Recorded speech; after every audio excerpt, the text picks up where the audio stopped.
नमस्कार दोस्तों। नेतागिरी का लिबास चाहे जितना सफ़ेद हो, अमूमन उसे पहनने वाले का कैरेक्टर उतना ही मैला होता है। सत्ता में बैठे प्रधानमंत्री हों या मुख्यमंत्री अपने आप को बेदाग रख सकते हैं, लेकिन उसके बेदाग होने की गारंटी नहीं दे सकते जिसने अपनी राजनीति की नींव बेकारी, आवारगी और सड़क छाप गुंडागर्दी के रूप में रखी थी।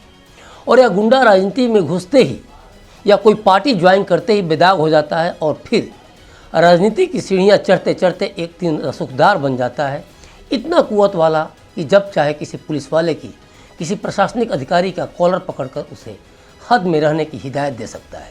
वो मंत्री हो सकता है, पीएम का पोता हो सकता है, गवर्नर हो सकता है, होने वाले पीएम का बेटा भी हो सकता है।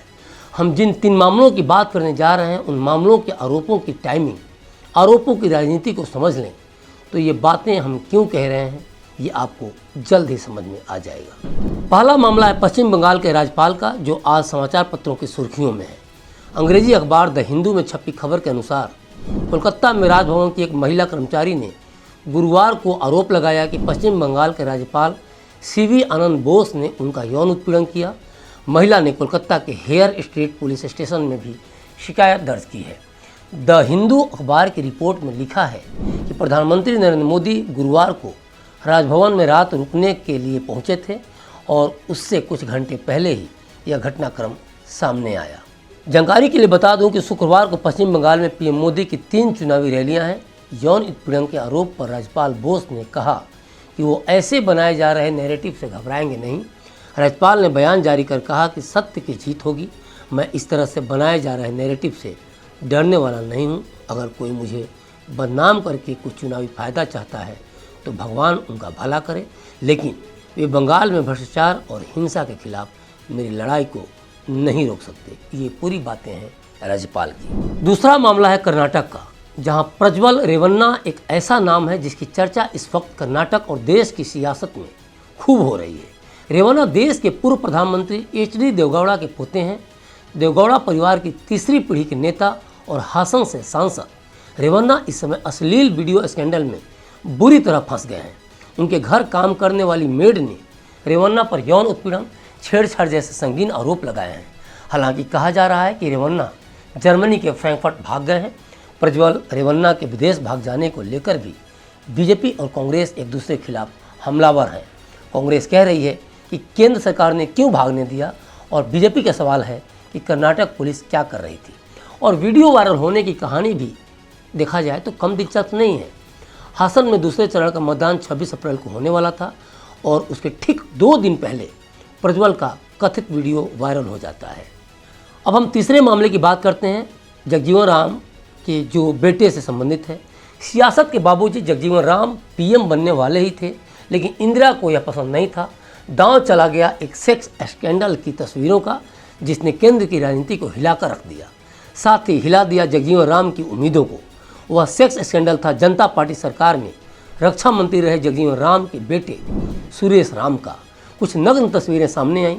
इस बारे में जानी मानी राजनीतिक विश्लेषक और वरिष्ठ पत्रकार नीरजा चौधरी ने अपनी किताब हाउ प्राइम मिनिस्टर्स डिसाइड में लिखती हैं कि जगजीवन राम जानते थे कि इस बात की कीमत पीएम पद हो सकता है।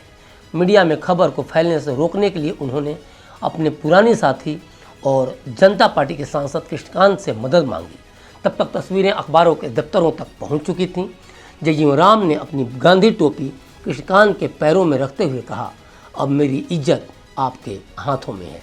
कृष्णकांत ने पूरा जोर लगा दिया उस इज्जत को बचाने के लिए। उनकी कोशिश कुछ रंग भी लाई। मुख्यधारा के ज़्यादातर मीडिया ने इस मामले पर चुप्पी साध ली। हालांकि ऐसा बहुत वक्त नहीं रहा। संजय गांधी की पत्नी मेनका गांधी एक पत्रिका संपादित करती थी उन दिनों, नाम था सूर्या। उस पत्रिका ने 46 साल के सुरेश राम और सुषमा की आपत्तिजनक तस्वीरें आमने सामने के 2 पन्नों पर छाप दी। आर्टिकल की हेडलाइन थी द रियल स्टोरी, यानी सच्ची कहानी। इस सेक्स स्कैंडल ने कांग्रेस को वापसी की राह दिखाई। तो इन 3 मामलों में हमें क्या दिखा या हमने क्या समझा? जो हुआ वो क्या राजनीति में होता नहीं? जो हो रहा है उसे कोई रोक रहा है, या फिर जो होगा उसके न होने की कोई मतलब कोई भी, चाहे वह पुलिस प्रशासन हो, चाहे राज्य का मुख्यमंत्री हो या फिर देश का प्रधानमंत्री, क्या राजनीति में हो रहे इन कुकृत्यों को चाह कर भी रोक सकता है? और क्या सच में वो इसे रोकने के लिए गंभीर है? एसोसिएशन फॉर डेमोक्रेटिक रिफॉर्म्स यानी ADR 2023 की रिपोर्ट बता रही है कि 134 सांसद और विधायक ऐसे हैं जिन पर आरोप है कि उन्होंने महिलाओं के खिलाफ अपराध किया है। इनमें से 21 सांसद हैं और 113 विधायक हैं। पार्टी चाहे कोई भी हो, नेताओं के दामन दागदार हैं, ये सत्य है। अंतर बस इतना ही है कि चुनाव से पहले किसी के वीडियो वायरल होने का इंतजार करना पड़ता है, तब जाकर वो कैरेक्टर लेस दिखता है। हम ये नहीं कहते कि किसने क्या किया, किसके आरोपों में कितनी सच्चाई है, लेकिन चुनावी सीजन में ये आरोप सूचना और सूचिता की गंभीरता पर सवाल जरूर खड़े कर रहे हैं। प्रज्वल वाले मामले का पहले राजनीतिक समीकरण समझते हैं। उनका कथित वीडियो 26 अप्रैल को कर्नाटक में लोकसभा चुनाव के दूसरे चरण के मतदान से ठीक 2 दिन पहले सोशल मीडिया पर वायरल हुआ। 33 साल के प्रज्वल इस चुनाव में दूसरी बार हासन सीट से JDS उम्मीदवार हैं। कर्नाटक में JDS और BJP का अलायंस है और राज्य के मुख्यमंत्री हैं कांग्रेस के सिद्धारमैया।